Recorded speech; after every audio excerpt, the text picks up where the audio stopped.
গল্পের নাম জগার হাসপাস। এক ছিল জগা, পাড়ার চিরকুমার, বয়স 40 ছুঁই ছুঁই। কিন্তু এখনও বিয়ের নাম শুনলেই পালায়। কারণ একটাই, বউ হলে নিজের টিভির রিমোট চলে যাবে হাতছাড়া। একদিন পাড়ার ঠাকুমারা দল বেঁধে বসল জগাকে বুঝাতে।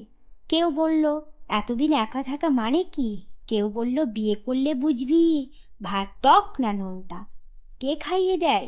জগা খুব কনফিউজ। শেষে সে গেল এক মহাজ্ঞানী জ্যোতিষীর কাছে।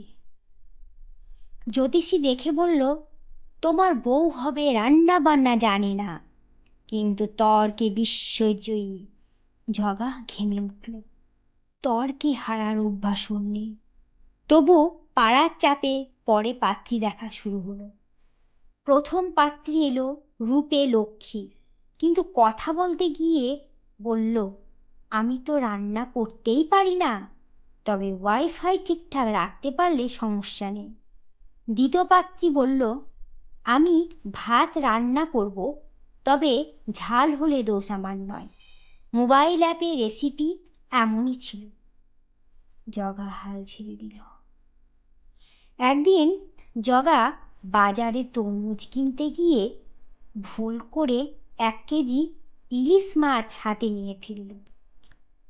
পাশ থেকে এক সুন্দরী মেয়ে বলে উঠল, বুঝলেন না, রিমোটের মতো তরমুজও অন্যের হাতে গেলে। জগা হাঁ হয়ে গেল।